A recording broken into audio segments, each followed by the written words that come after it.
ষষ্ঠ শ্রেণীর আজ আমরা নতুন একটা অধ্যায় শুরু করব। বিগত অধ্যায়ের উপরে বেশ কয়েকটা ক্লাস নিয়েছি, জানি না তোমরা সেগুলো কতটা দেখেছো এবং ইতিমধ্যে কতটা সম্পূর্ণ করেছো পড়াশোনা। আজ আমরা পঞ্চম অধ্যায়, এর বিষয়বস্তু হচ্ছে খ্রিস্টপূর্ব ষষ্ঠ শতকের ভারতীয় উপমহাদেশ। তো খ্রিস্টপূর্ব ষষ্ঠ শতকের ভারতীয় উপমহাদেশ এবং সেখানে মূলত রাষ্ট্র ব্যবস্থা এবং ধর্মের বিবর্তন এগুলো সম্পর্কে আমরা পড়ব এবং সেটা মূলত উত্তর ভারতের। তো এটা হচ্ছে গোটা চ্যাপ্টারের বিষয়বস্তু। আজকে আমরা শুরু করব যেটা দিয়ে, সেটা হচ্ছে জনপদ থেকে মহাজনপদের সৃষ্টি এবং খ্রিস্টপূর্ব ষষ্ঠ শতকে ভারতবর্ষে যে প্রধান 16টি মহাজনপদ গড়ে উঠেছিল সেটার ইতিহাস আমরা পড়ব। তো আমরা একটুখানি জেনে নিই যে আসলে জনপদ বলতে আমরা কি বুঝি।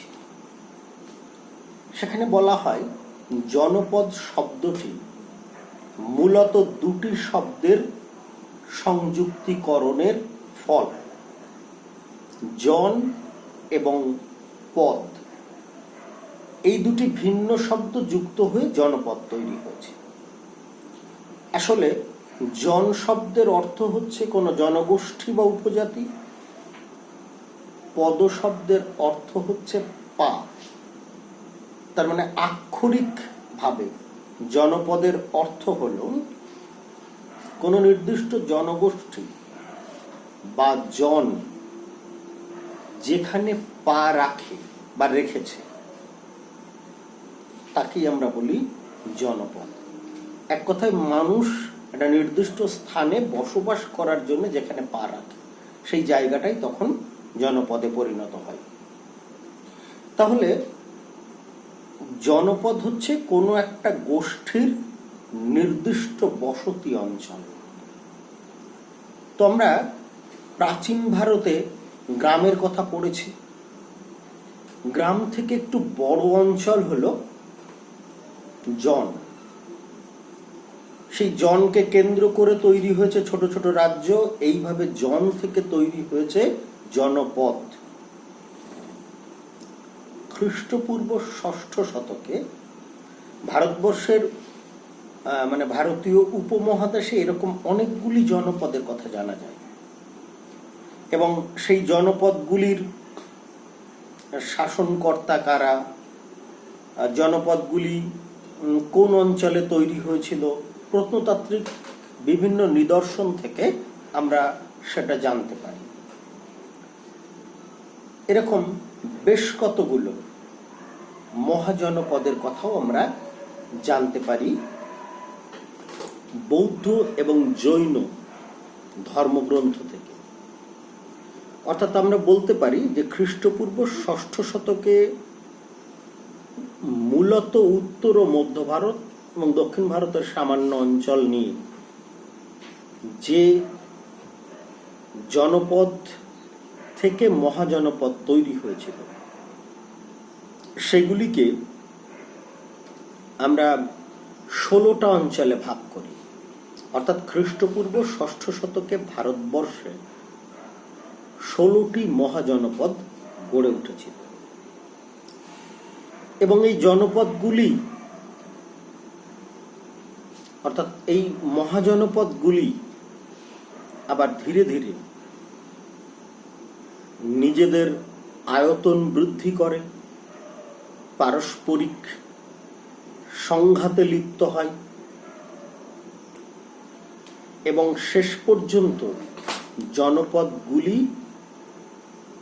আবার একটি বৃহত্তর রাজ্যে বা রাষ্ট্রে পরিণত হয়। তাহলে আমরা স্টেজ বা ফেজগুলোকে আরেকবার বলে নিই। হয়তো প্রথম আমরা জেনে নিলাম আসলে জনপদ কাকে বলে, পরে আমরা জানলাম যে গ্রাম থেকে জনপদ, জনপদ থেকে মহাজনপদ, আবার এই মহাজনপদগুলি পারস্পরিক সংঘাত এ লিপ্ত হয় এবং অনেক মহাজনপদ তাদের অস্তিত্ব হারিয়ে ফেলে এবং বৃহত্তর কয়েকটি মহাজনপদে পরিণত হয় এবং সেই বৃহত্তর মহাজনপদগুলির পারস্পরিক সংঘাতে ভারতবর্ষে প্রথম তৈরি হয়েছিল ঐতিহাসিক একটি বৃহত্তর সাম্রাজ্য, যার নাম মগধ সাম্রাজ্য। আমরা পর্যায়ক্রমে সেগুলি পড়ব। আজকে আমরা প্রথম আলোচনা করি যে ষোড়শ মহাজনপদ বা 16টি মহাজনপদ সম্পর্কে প্রাথমিক কিছু ধ্যান ধারণা দেব, কারণ এই ষোড়শ মহাজনপদের উপরে টিকা বা ষোড়শ মহাজনপদ সম্পর্কে কি জানো, এরকম ভাবে বেশ কিছু প্রশ্ন থাকে। তো আমরা সেই মহাজনপদগুলির বা ষোড়শ মহাজনপদগুলির কথা একটু জানব। আরো একবার বলে নিই যে এই ষোড়শ মহাজনপদগুলির ইতিহাস জানার ক্ষেত্রে আমাদের গুরুত্বপূর্ণ উৎস বা উপাদান হলো, অর্থাৎ যেগুলির থেকে আমরা ষোড়শ মহাজনপদের ইতিহাস জানি, সেগুলো হচ্ছে মূলত জৈন ও বৌদ্ধ সাহিত্য। এতে খ্রিস্টপূর্ব 6ষ্ঠ শতকে গড়ে ওঠা ভারতীয় জনপদগুলির আলোচনা পাই এবং এই সময় গড়ে ওঠা উল্লেখযোগ্য মহাজনপদগুলির মধ্যে আমরা বলতে পারি কাশী, কোশল, অবন্তী, মৎস্য, কুরু, পাঞ্চাল, মগধ, অসমক, এরকম বিভিন্ন মহাজনপদ। এইবার এই মহাজনপদগুলির অধিকাংশই মূলত গড়ে উঠেছিল গঙ্গা অববাহিকাতে।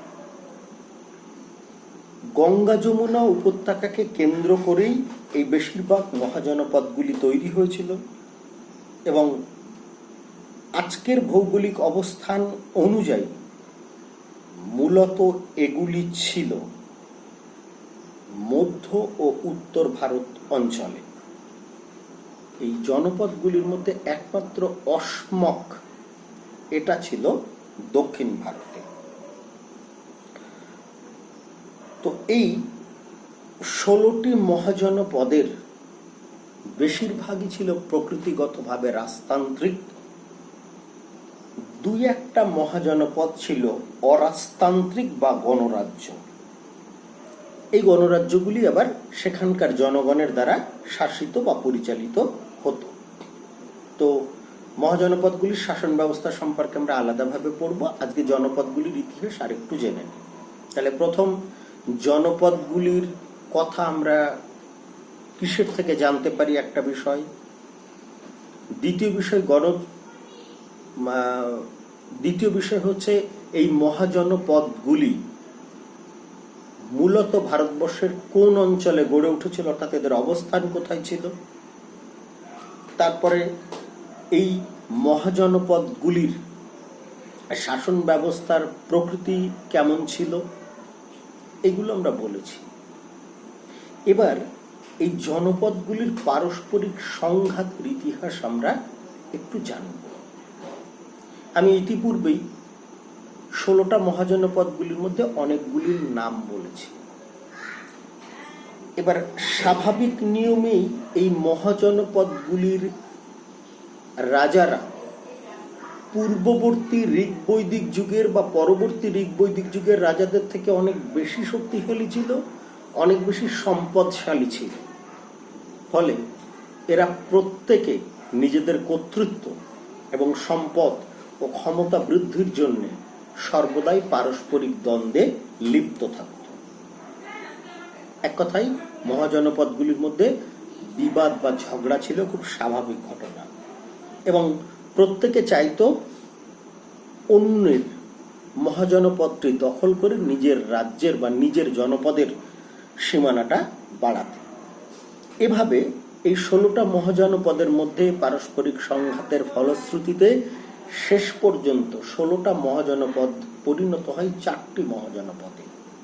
এই 4টি মহাজনপদের মধ্যে ছিল অবন্তী, বৎস, কোশল এবং মগধ।